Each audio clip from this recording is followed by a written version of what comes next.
Buenas chicos, ¿cómo están? Cordial saludo. Les habla yo, soy Martínez de acá de AIES.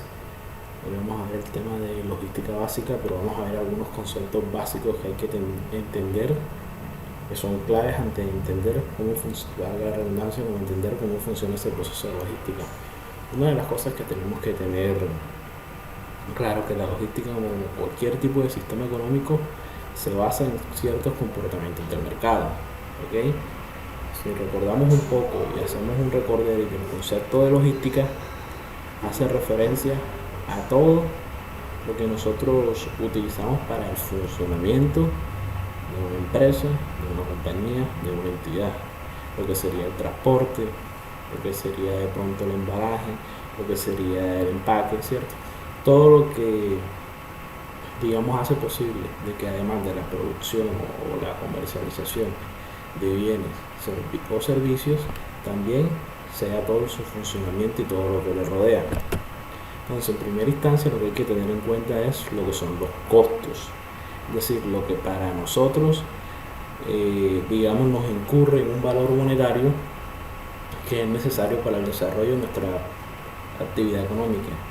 En contabilidad también decimos que los costos van encaminados, digamos, a esa inversión que hacemos nosotros para la fabricación o para la comercialización o la compra de bienes o servicios para una posterior venta.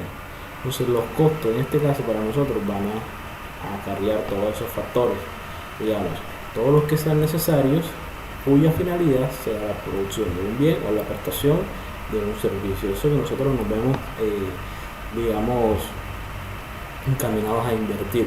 Porque a diferencia de los gastos que solamente son operativos, para mí los costos van a tener una tasa de retorno que varía dependiendo del tipo de negocio que estoy manejando. Entonces, en esa división de los costos existen varios.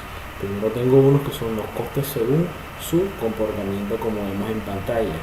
Pueden ser dos fijos o pueden ser variables que entraremos a explicarlos ahora con más detalle.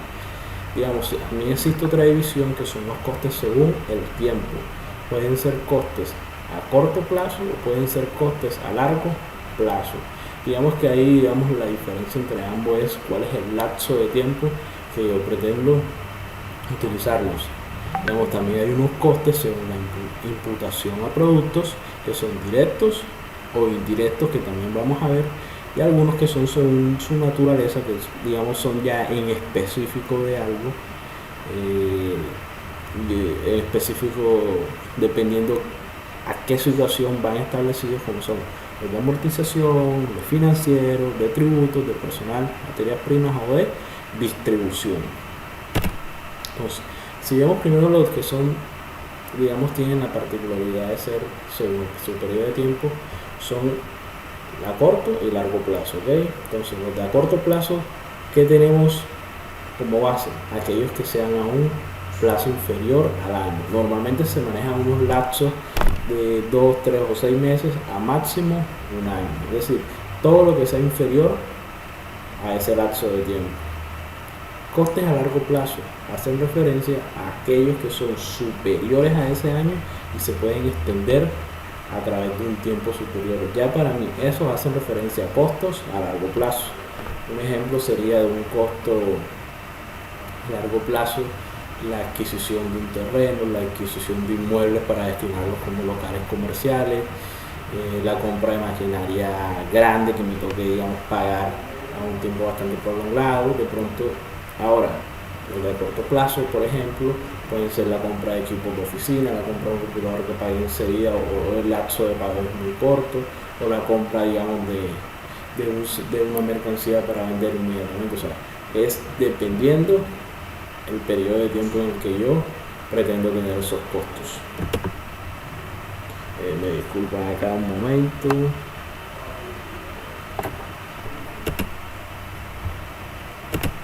Entonces, según la imputación de los factores, decíamos que pueden ser directos o indirectos. Digamos, los que son directos, que se identifican plenamente con un producto en concreto, es decir, que siempre, digamos, van a una parte bastante esencial de mi producción, o sea, van encaminadas a eso, a una parte bastante muy específica. Y los indirectos son los cuales no se atribuyen directamente a los productos que yo vendo, ni a lo que yo comercializo, ni al servicio que yo presto, sino que digamos que tienen algunos criterios que van encaminados con el funcionamiento y que al final yo se los voy a sumar al precio de venta. Un ejemplo claro de eso pueden ser alquileres, suministro de energía, algunos servicios públicos, ¿cierto? Digamos algún tipo de transporte también, por así decirlo, y todo lo que a mí me incurra en esos factores. O sea, aquí les muestro un pequeño mapa mental donde es más claro el tema. Dividimos acá estos costos de producción entre directos e indirectos y lo mostramos de manera más clara. Vemos que los directos, como es el ejemplo, pueden ser la materia prima o la mano de obra, donde vemos que inmediatamente van asociados con la actividad económica que nosotros prestamos. Los indirectos, como aquí vemos, pueden ser los que son de fabricación variable, hace referencia a eso, a los servicios que nosotros necesitamos para el funcionamiento. En este caso, planteando un ejemplo, un lugar comercial, un combustible para nuestro transporte, un servicio de energía eléctrica, acueducto, etcétera. De variación fijo pueden ser la depreciación que surja de algún bien que nosotros tenemos, ¿cierto? Con ese valor que va perdiendo a través del tiempo, amortizaciones o el pago de algún alquiler. Al mismo tiempo también vemos algunos costos que varían según su naturaleza. Una amortización, algunos financieros, algunos de tributos. Sabemos que los de tributos hacen referencia al pago de impuestos que normalmente recogen las entidades gubernamentales o nacionales. El más conocido, por ejemplo, es el impuesto al valor agregado, como el IVA, costos financieros, digamos, derivados del recurso de capital ajeno, ese cual puede ser cuando el banco me realiza un préstamo, por dar un ejemplo, la tasa de interés que ellos me cobran es por el uso del dinero como tal. Entonces, digamos que esa tasa de interés, ese valor adicional que yo voy a dar a capital, para mí es un costo financiero.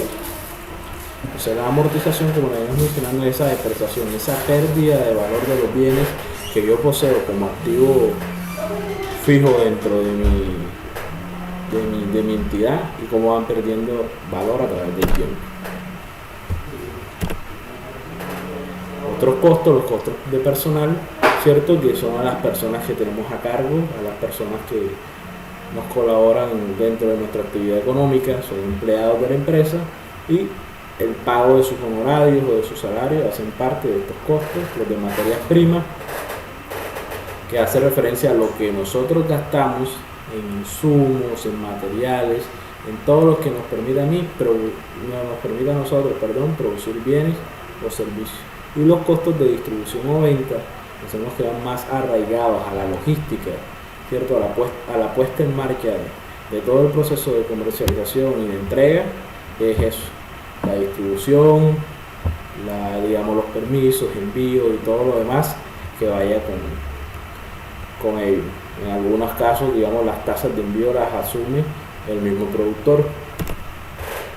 Entonces, también tenemos que tener claro, antes de llegar al tema de la logística como tal, cómo funciona la oferta y la demanda, ¿cierto?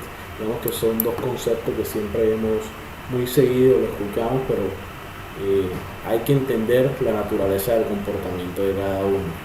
Digamos que en todo mercado siempre van a haber oferentes y demandantes. Entonces, gráficamente, yo lo puedo explicar así: siempre va a haber, digamos, en un eje, un precio y una cantidad. La demanda va a tener la forma, esta que vemos acá subrayada en rojo, de curva totalmente negativa. ¿Por qué? Porque al mayor precio que tenga un producto, la cantidad que yo quiero comprar de ese siempre va a ser menor. Les pongo un ejemplo claro: si la cantidad del precio de un alimento que yo consuma de manera regular, como digamos el pollo, aumenta a través del tiempo de manera constante, la demanda que yo voy a tener hacia ese producto va a disminuir. ¿Y qué hago? Busco un bien que lo sustituya, como puede ser la carne, como puede ser el pescado, y que la relación entre precio y la cantidad que yo demando sea totalmente viable para mí. ¿Por qué? Porque va a depender también del presupuesto que yo tengo para la destinación de ese bien. La oferta tiene un comportamiento totalmente contrario. ¿Por qué? Porque hace referencia a que la curva es totalmente positiva. Es decir, que a medida de que un producto tenga un precio más elevado, las cantidades demandadas van a ser las cantidades que quien lo produce va a vender van a ser totalmente mayores, porque obviamente por lógica del mercado vamos a querer captar mayores utilidades a partir de ese producto. Es decir, si estamos vendiendo más, le subimos el precio. Por ejemplo, esa demanda además siempre nos va a mostrar como esa cantidad de bienes específicos que los consumidores están dispuestos a comprar. ¿En función del qué? Del precio y de la renta, o de la cantidad de dinero disponible que ellos cuentan en un momento. Eso es la demanda. Digamos que uno de los principios pueden ser un exceso o una escasez. Obviamente cuando un producto está escaso, su precio tiende a aumentarse de manera desproporcionada, y ocurre totalmente lo contrario cuando existe, digamos, una abundancia de ese producto. Su precio va a disminuir. La oferta está compuesta, ¿cierto?, por esos bienes y servicios que, digamos, una persona que produce o comercializa, o una empresa pone a la venta. Entonces se cumple el mismo principio pero de manera contraria a la demanda. En el caso de la oferta, cuando por determinadas épocas del año, por determinadas situaciones, si yo tengo un exceso de productos o un exceso o hay una falta de demanda por los mismos, mis precios van a bajar. Y pasa lo viceversa: cuando hay una demanda del producto, el precio va a incrementarse de manera desproporcionada. Tenemos un ejemplo con la situación actual que está viviendo el país. El precio de pañitos húmedos, el precio de geles antibacteriales o alcohol, cómo se ha venido disparando porque la demanda de nosotros los consumidores por esos productos ha aumentado de manera desproporcionada a causa de la prevención contra el COVID-19. Es un ejemplo claro del comportamiento de la oferta. También se puede hallar un punto de equilibrio, que es el punto ideal que uno espera de que siempre exista en el mercado, donde existen muchísimos compradores y existen muchísimos vendedores. Entonces, ¿cuál es la clave ahí? De que el mismo mercado los pone de acuerdo y se encuentra un precio que es considerado como razonable, tanto yo para vender porque estoy obteniendo utilidades, y tanto la persona que quiere comprar porque le parece módico para lo que está buscando, y su relación precio y cantidad le parece accesible. Entonces, esta curva tiene este comportamiento: une la oferta y une la de demanda, la positiva y la negativa, y encuentra ese punto medio entre precio y cantidad, donde los vendedores y compradores consideran que están de acuerdo en pagar por ese producto y los vendedores de acuerdo en venderlo. Entonces, en esta forma, donde el precio y cantidad se unen totalmente en ese punto medio. Entonces, ¿cómo nacen los precios en algunos mercados? Es decir, si existe un exceso de oferta, la cantidad ofrecida es mayor que la que demandan las personas que quieren comprar. Entonces, ¿qué acción tomo yo como vendedor?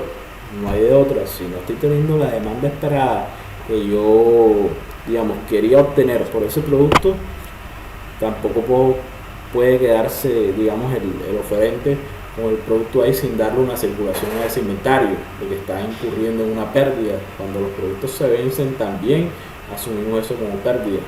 No hay de otra que simplemente bajar los precios de los productos. ¿Para qué? Para aumentar mi volumen de ventas. No existe otra manera de suplir ese principio. El principio de la escasez, totalmente lo contrario. Cuando existen muy pocos productos de lo que queremos adquirir y no podemos tal vez simplemente conseguirlo de una manera fácil, su precio va a elevarse. Siempre pongo el ejemplo de en el desierto, que es más valioso, si un vaso de agua o un diamante. Sería el vaso de agua, en este caso tendría un valor muchísimo mayor. Entonces, siempre en condiciones de escasez de un producto, su precio va a aumentarse porque es preciado, porque todos lo deseamos, y más si es un producto de primera necesidad. Bueno, muchas gracias por la presentación. Espero que el tema haya sido de su total entendimiento. Saludos y hasta la próxima.